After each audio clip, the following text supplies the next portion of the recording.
One way to get the X guard is when you're down here, okay, if you get this collar, okay, you have a lot of opportunities, but you have to be able to move. You move, block, hook, okay, and you have to keep moving. He wants to pin your feet from here, even if he goes for the grip right here. Yeah, you pull, he stands back up. He'll move that leg back right there. Okay, you go here, hook here.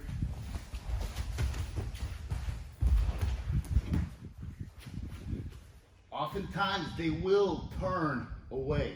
That's a big mistake because as this leg goes through here, you have their back. Okay, so when you get into an X guard situation, if you turn your back and they know what they're doing, you're giving up your back. So, but it's a natural thing. So from the collar, control here, I want to be able to move my hips around. Notice I have my right foot, left hand, left foot, and I can be fairly dynamic. I don't want to sit here and just be not static, because he can just walk around to the side. Once, yeah, right there, he already beats me. So I have to be able to move, okay? I can block, I can hook, I can go, yeah, they'll typically move this leg back here. I can do like collar drag here, here.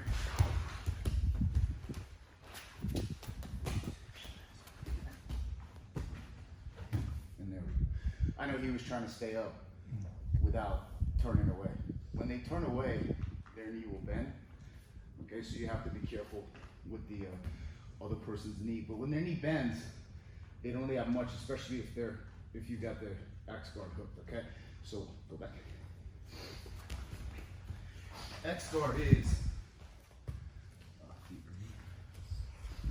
white feet. Is when I have my right foot on the inside of his back of the knee, and my left leg goes through here. This is X guard with an overhook. But when you enter X guard, it's difficult to get an overhook, and you get an underhook. So as I go here, this is how you get the underhook. And you're constantly disbalancing them. The worst thing you could do here is just sit here, okay? So you'll wind up, move the hand to the right a little bit, in this position. So go back. You see how it's hard for him to stand. You gotta make it difficult for them to stand, okay? So you need to enter. As I pull him up, this is all rigid, and I pull him to the right as my left hand hooks his leg. And I pull him up, and I insert my left foot here, and everything is hooked. So I'm pulling this knee because I do not want him to backstep off this leg. If he does, he immediately passes, and that's not good for me, okay? From here, I need to have a control of the sleeve, collar, or something, and his leg. I like to control his knee and roll it up, because here I can take him this way here, and now I already can begin to come up.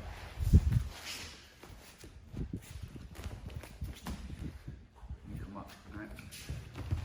So if he's down on his knees, like he's starting open guard here, okay? And we're here, as you're trying to maybe call the drag here, he's not gonna stay on his knees, he shouldn't.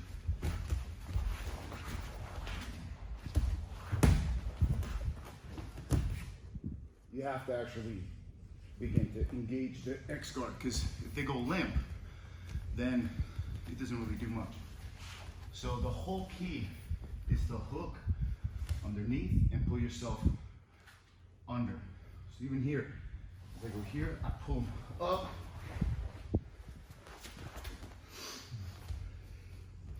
And you create a structure. The key to really this hook is that this knee, and I'll do it from another angle, the left knee is on his thigh, okay? It's not dangling right here. So this leg is literally my knee. If I turn my knee this way, this foot will go this way. You see if you can turn right here, okay? My left knee is not dangling, okay?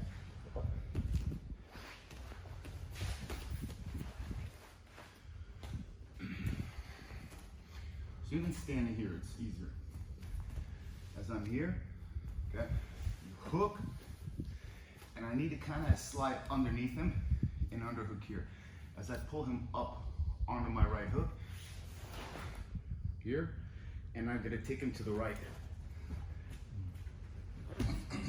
This right here is essential. You don't want this, because you'll hurt your knee. This knee pushes his hip or whatever that is and keeps your left foot hooked. If you notice, I also pin his foot here, and I can begin to rotate his knee out this way here. Because oftentimes, what I typically want to do is get my right foot to the mat and stand. So push this foot down on the mat. Yeah, so you get stability, and then they break grips and so forth. But from here, I can fairly easily lift him and constantly keep shifting his weight. Because if I feel this here, you have back takes, but I'm not gonna pull him because his right knee's bent. All right? So, X guard off the collar. Look, you go here, they will pull that leg back, otherwise you have an ankle pick from your knees. Okay. Also, the thing from here is if you lock that foot, he pulls that back. You won't go. But if you do it slowly, it's just another fake. Right here. Also, if he stabilizes, he'll be able to get his hands on that grip and he'll break the grip. So I don't want that. So the second you feel them going for your sleeve, look there, head down right there.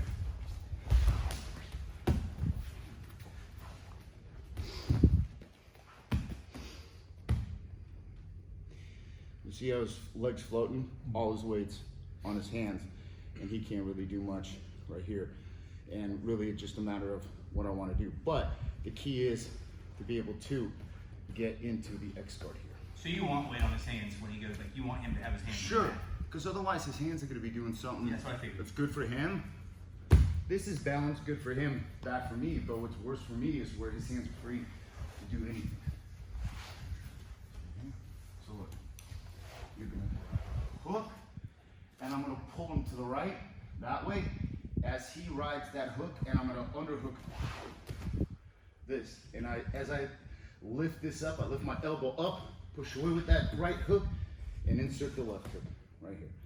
So you've got to be able to get into this position here, and you have to be able to move your hips.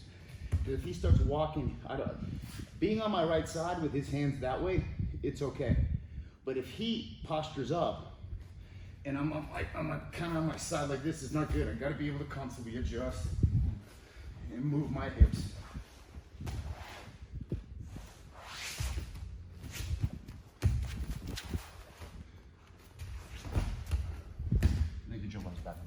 That's what's that called in wrestling? Leg pass. It's the exact same thing. You could get a calf slicer off that if you kind of jump forward and cross the feet. You don't do that. But the whole key is just entry. Look, hook. I'm gonna pull myself underneath here, pull him to the right, and hook this and lift. And get them to plant their hands on the mat. This arm hooks and lift the elbow, and the hand comes to the knee. Okay, one more time. It's hard to do it slow. Yeah, I want that leg forward. And I'm pulling him to the right. There we go. You kind of adjust it so you connect your left knee to his hip. How long are you hanging on that collar after you get the? As long as I figure out where his hands are, which way he's balanced, and then I go from there. Because this is one of those things like an overpass or what is it, exit or entrance to a freeway. You don't really want to stop there. Last year.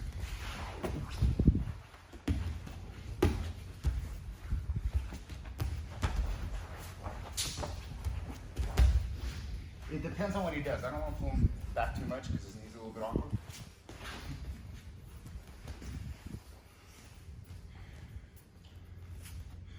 It's almost like I go here,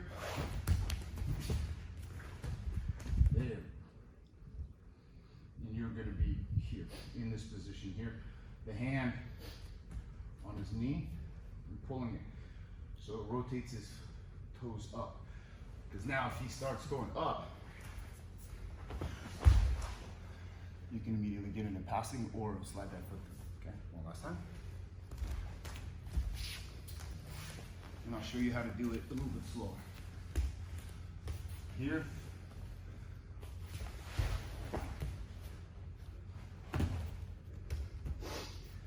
Walk to your right. So, this right here is key.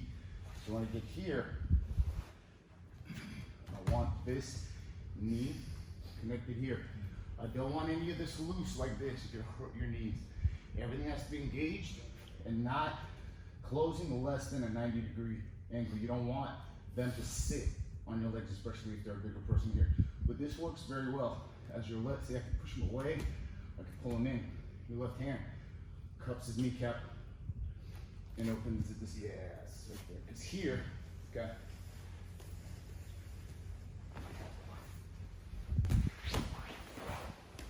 You can get through pretty well. But for those of you who are on the earlier stages, here's what you're gonna do. Stand one. Hook, underhook, collar. You're gonna pull him to the right, lift that leg, and insert that left hook. Okay, go back.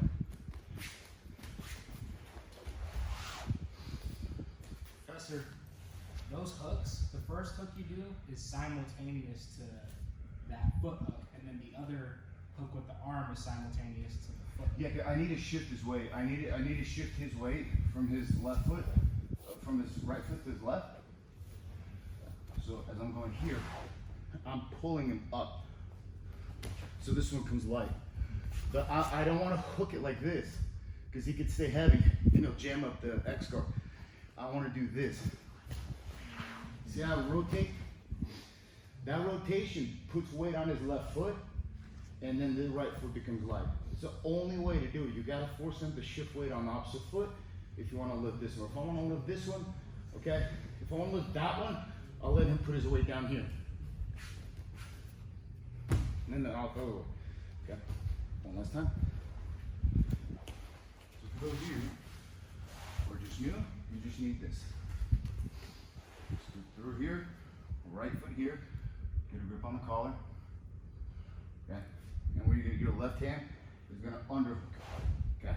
Now with his foot on the mat, you're gonna pull him to the right and lift right here and insert your left foot on their left hip and then be rigid right here. It's a very stable guard, but you cannot let your knees load the weight, bear the weight of the other person, because you will get hurt because there's a lot of twisting here. I did this to Clara, and Clara decided just to dive that way. But I'm not gonna have Webb do that because she's hooked. So if I didn't let her move, her body would have went that way, her leg stayed, and your knees can get hurt. So just be careful in these positions here. Because from here, if he's turned too far away, this is where I would go here.